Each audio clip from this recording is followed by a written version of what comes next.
क्या करें और स्ट्राइड्स फार्मा में क्या करें? निम्बी जी, दोनों ही शेयर के बारे में बात करूँगा क्योंकि दोनों एक इंटरेस्टिंग चार्ट है। अगर मैं गुजरात गैस देखता हूँ तो एक कंसोलिडेशन जो चल रही थी, वहाँ वॉल्यूम्स पिकअप होके ब्रेकआउट करने की कोशिश कर रहा है। क्या ये ब्रेकआउट हुआ है? मेरे हिसाब से फिलहाल नहीं हुआ है, बट क्या इसमें पोजीशन बनाई जा सकती है? बिल्कुल बनाई जा सकती है और आपको सिर्फ जैसे मैं बार-बार कह रहा हूँ, सिर्फ डाउन साइड पे ध्यान रखिए, डाउन साइड कैप कर दीजिए, आपकी रिस्क मैनेज कीजिए so that you survive another day to fight the battle. तो आपको इसमें स्टॉप लॉस रखना होगा 540 का 540। मुझे लग रहा है ये अपनी जो 200 दिनों की एवरेज है करीबन 575-80 उस लेवल तक जा सकता है। तो उसके लिए ये जो बाउंस बैक है उसके लिए हम एक रिस्क रिवॉर्ड के बेसिस पे इसमें लॉन्ग कर सकते हैं। इसी के सामने मैं जब स्ट्राइड्स फार्मा देखता हूँ तो मुझे दिख रहा है कि 2 दिनों पहले जो सन फार्मा में हुआ था या आज जो लुपिन में थोड़ी बहुत वीकनेस दिख रही है, तो मैं इस सेक्टर से थोड़ा दूर रहूंगा क्योंकि ये जब मैं डेली चार्ट देख रहा हूँ तो एक सपोर्ट के करीब आया है, बट ये सिर्फ एक डेड कैट बाउंस भी हो सकता है। तो जब तक ये 300 के ऊपर ना जाए, मैं थोड़ा-सा इससे दूर रहूँगा क्योंकि वो अगर यहाँ से सेलिंग आए, तो ये और वीक हो सकता है। तो इन दोनों में मेरा चुनाव डेफिनिटली गुजरात गैस होगा। ओके, गुजरात गैस आपका चुनाव हो सकता है और इम्पोर्टेंट चुनाव है। एक बार इसकी वजह भी समझ लेते हैं, क्यों ये शेयर देखा जा रहा है या क्यों इसकी बात हो रही है। एक बार पहले आप ज़रा लेवल्स नोट कीजिएगा, फिर गुजरात गैस के हम चार्ट पे भी आ जाते हैं। फिर हम शॉर्ट कवरिंग वाले 2 शेयर्स भी आपकी स्क्रीन पर रखेंगे। गुजरात गैस 575, 580। अब आते हैं इसके इंपॉर्टेंट चार्ट्स पे। 2 हिस्से होते हैं, शेयर की वीकनेस और शेयर की स्ट्रेंथ। वो आपको 200 दिन की एवरेज से पता लग जाती है। इसमें कोई दो राय नहीं है कि शेयर ने अपनी जो स्ट्रेंथ है वो खो दी है, क्योंकि 200 दिन की एवरेज इसने तोड़ी हुई है। लेकिन इसमें भी कोई दो राय नहीं है कि अपने सपोर्ट्स को बार बार ये पक्का कर रहा है। आप इसकी तेज़ी वाला सपोर्ट का एरिया मैं आपको दिखाता हूँ। जिस समय शेयर चल रहा था उस समय ये इसका सपोर्ट एरिया था। जिस समय में ये शेयर टूट रहा है यानी कि कमज़ोर हो रहा है 200 दिन, उस समय भी सपोर्ट एरिया वही है। इसलिए ये साइडवेज हो गया है अपने पुराने फीचर के अकॉर्डिंग। इसलिए इसमें पुल बैक की उम्मीद हम कर सकते हैं कि थोड़ा पुल बैक हमको आ जाएगा। ये पुल बैक स्ट्रॉन्ग होगा, ये पुल बैक वीक होगा। ये पुल बैक होगा तो वीक, लेकिन आपको थोड़े पैसे दे सकता है। इस तरह के मार्केट में हेजिंग कर सकते हो क्योंकि पॉलिसी वाली खबर भी है। कम से कम इस पिंक कलर की लाइन तक ये शेयर चलने की टेंडेंसी है। 575 आपका टारगेट है। आप जो अपनी स्क्रीन पर भी देख पा रहे थे, स्टॉप लॉस भी है, आप उस पर ज़रूर ध्यान रखिएगा। सभी के लेवल्स, सभी के स्टॉप लॉस स्ट्रिक्टली फॉलो कीजिएगा। अगर आपको ट्रेड करना है, कोशिश करें कम ट्रेड करें, जो कर रहे हैं उसको पक्के से करें। स्टॉप लॉस है काटिए, टारगेट है काटिए। मत रुकिए कि विक्स हाई है तो मेरे को दोनों तरफ के स्विंग मिलेंगे, इसमें कोई दो राय नहीं है। बट अपने शेयर के लेवल के साथ टिके रहिए। शॉर्ट कवरिंग के 2 शेयर, इंडियाबुल हाउसिंग फाइनेंस तेज़ गिरावट के बाद आज पुल बैक मोड में है, और दूसरा है हिंदुस्तान एरोनॉटिकल्स। इसमें क्या करें?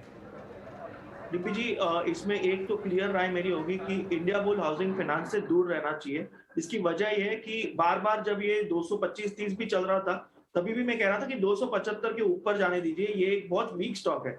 अब वहां से 180 का भी सपोर्ट तोड़ के ये 120 तक आ चुका है। तो मेरा इससे क्लियर एक राय होगी कि इससे दूर रहना चाहिए। जहां पे एचएएल में दिख रहा हूं तो एक बहुत अच्छी रैली के बाद ये एक अहम सपोर्ट पे आया है, तो छोटे रिस्क पे इसमें बाय कर सकते हैं और इसीलिए मेरा झुकाव इसकी तरफ होगा। मैं इसमें स्टॉप लॉस देना चाहूंगा 1525 का 1525, यानी करीबन 2.5% की हमारी रिस्क हो जाएगी। और हम टारगेट रखेंगे, जो गैप बनी हुई है करीबन यहाँ से लेके हम 1650 तक के टारगेट्स रख सकते हैं। तो 1650 एक अहम लेवल होगा, मेक और ब्रेक। तो इसमें हम निवेश कर सकते हैं। But India bull housing finance, फिर से मैं कहूंगा, थोड़ा जैसे कि इंडिया बुल हाउसिंग फाइनेंस हो या आरबीएल बैंक हो, इन स्टॉक से ऐसे मार्केट में थोड़ा सा दूर रहा कीजिए। ओके, थोड़ा दूर रहने की रिकमेंडेशन है। वजह आपको बता देते हैं इंडिया बुल से क्यों सर दूर रहने की बात भी कर रहे हैं। लेकिन पहले आप जरा लेवल्स नोट कीजिएगा।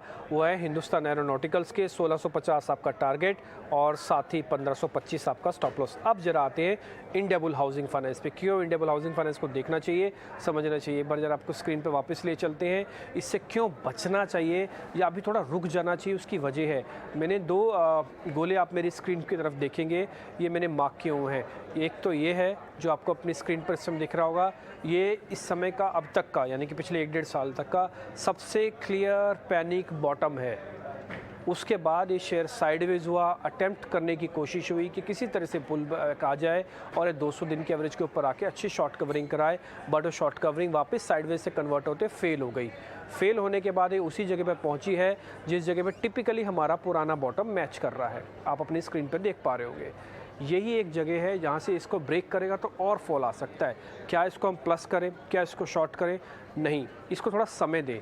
अगर ये थोड़ा एडजस्टमेंट और कर दे और थोड़ा बहुत पुल बैक और दिखाए आपको, देखो आज जैसे शॉर्ट कवरिंग हुई है, आप अपनी स्क्रीन पर देख पा रहे हो कि -7% आपको लिखा हुआ दिख रहा है। ओपन इंटरेस्ट जो 3-3.5 करोड़ का है, इसमें तेज़ी नहीं आई है। जिन्होंने कल बेचा था सिर्फ उन्हीं की तरफ से कवरिंग आई है।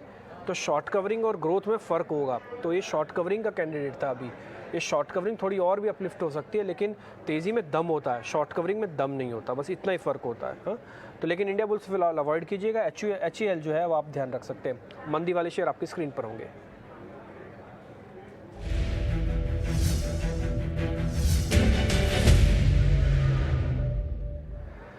प्रशांत जी, एक तो मन्नापुरम और दूसरा JSPL मेटल्स के शेयर लगातार टूट ही रहे हैं, आज भी टूट रहा है। Jindal steel and power limited और दूसरा है मन्नापुरम फाइनेंस, ये 4% नीचे। दोनों के चार्ट चेक कर लीजिए, बताइए सर।